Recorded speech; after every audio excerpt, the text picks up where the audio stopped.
ایک دفعہ ایک آدمی نے میرے پر بڑی چڑھائی کی، تم تبلیغ والے منافق ہو، کہتے کچھ ہو کرتے کچھ ہو، تمہارے قول اور فعل میں بہت فرق ہے، بہت۔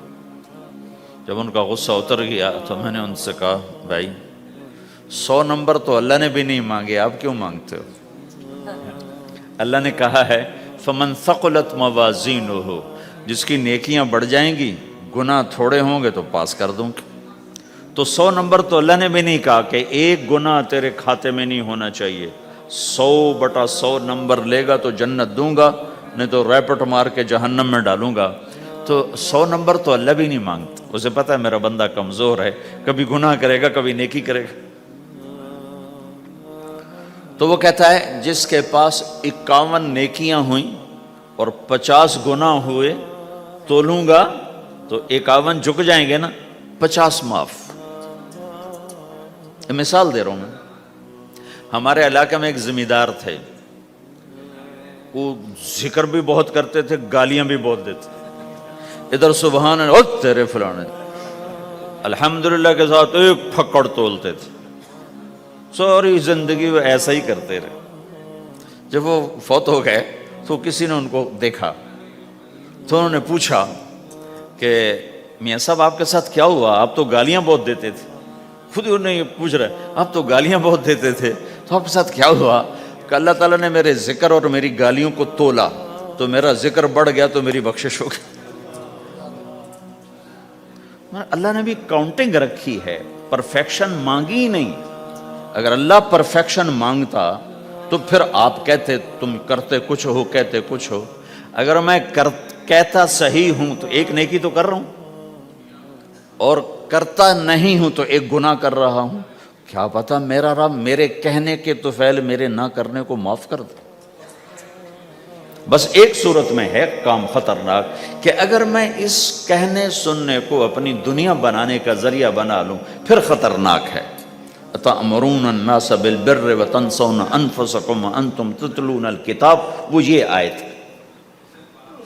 لیکن اگر میرے اندر اخلاص ہے تو پھر میں انسان ہوں، کبھی اچھا کروں گا کبھی برا کروں گا، لیکن میرے ذمہ صدا لگانا ہے۔ تو بھائیو اس تبلیغ کے کام کو کرتے رہنا، اس سے ایمان بنتا ہے، ایمان سے دین وجود میں آتا ہے۔ دین کے 2 حصے ہیں، ایک عبادات ہے جس میں نماز سب سے اہم ہے، پھیری پہ ہو گھر پہ ہو نماز نہ چھوڑو۔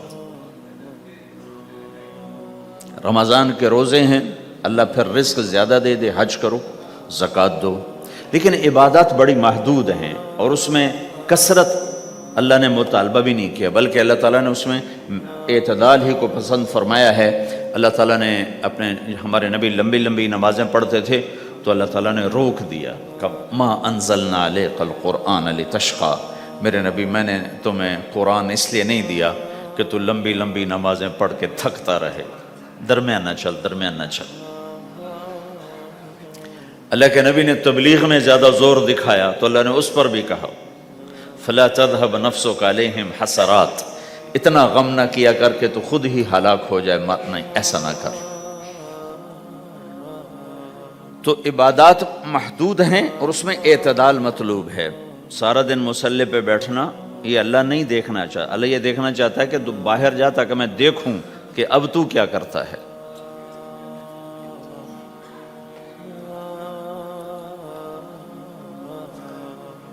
دوسرا حصہ اس کا اخلاقیات ہیں، آپس کی معاشرت ہے۔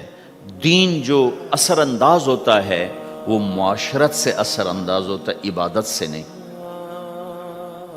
عبادات سے نہیں۔ عبادت تو مسجد کے اندر ہے یا مصلی پر گھر کے اندر ہے، روزہ اندر کی چیز ہے، حج بیت اللہ میں ہے، زکوٰۃ مسلمان کو دی جاتی ہے۔ تو دنیا میں دین پھیلنے کے لیے اور اپنوں کو دین کے قریب کرنے کے لیے جو سب سے بڑا عمل ہے وہ بھائیو اچھے اخلاق ہے۔ یہ دوسرا حصہ میں آج بیان کرنا چاہتا ہوں۔ اللہ کے نبی نے فرمایا ایو عرل اسلام اوثق، مجھے بتاؤ اسلام کا سب سے مضبوط عمل کیا ہے؟ تو صحابہ نے کہا الجہاد، یا رسول اللہ جہاد۔ اسلام کا سب سے مضبوط عمل کیا ہے؟ صحابہ نے کہا جہاد، تو آپ نے کہا وَحَسَنٌ وَمَا هُوَ بِهِ، ہاں ہاں جہاد بہت اچھا عمل ہے لیکن سب سے بڑا عمل نہیں ہے، سب سے مضبوط عمل نہیں ہے۔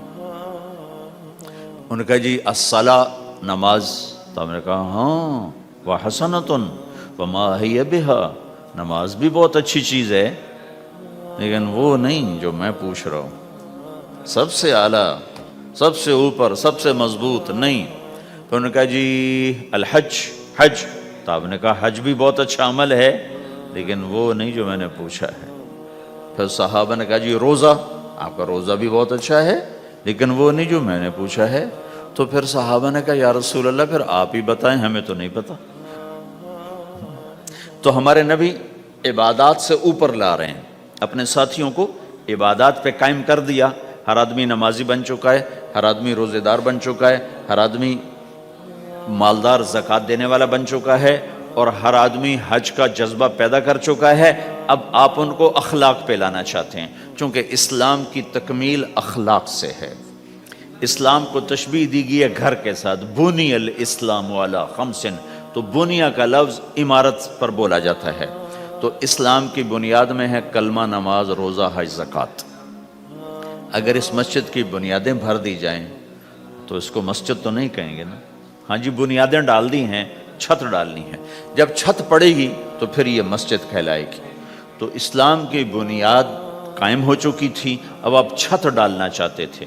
چھت کیا ہے؟ وہ اچھے اخلاق ہیں، تو اب آپ ان کو اوپر لا رہے ہیں، اوپر لا رہے ہیں۔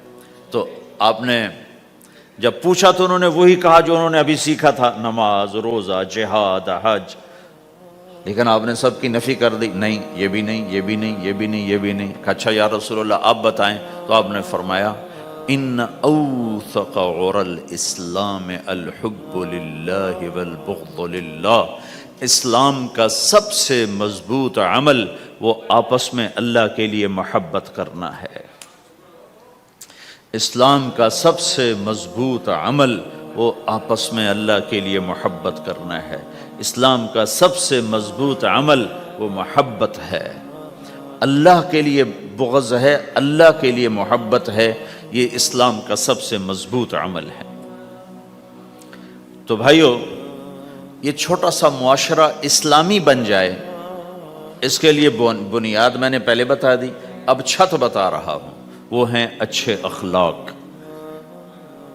اللہ تعالیٰ نے جب ہمارے نبی نے نماز لمبی پڑھی تو اللہ نے کہا درمیانی پڑھو، میں نے ابھی بتایا۔ تبلیغ میں دکھ زیادہ جھیلا تو اللہ نے کہا درمیانہ چلو، لیکن جب اللہ کے نبی نے اخلاق بلند کیے، اخلاق، تو اس پر بھی اللہ تعالیٰ فرماتا میرے نبی ذرا اتنا نرم نہ ہو، تھوڑا سا سختی دکھا، آنکھیں دکھا، تھوڑا شوں شاں کر ہیں۔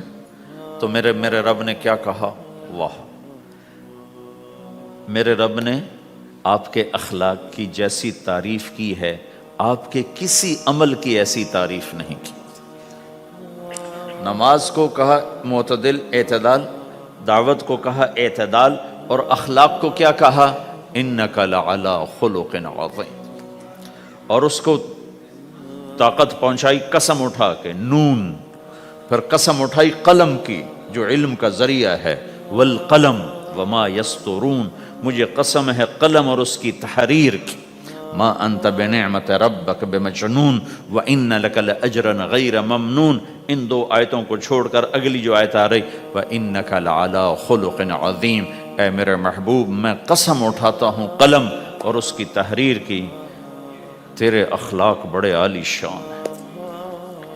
یہ نہیں کہا تیرے اخلاق بڑے عالی ہیں، انک لعلی، علا، علا کا یہاں بہت عظیم الشان کردار ہے۔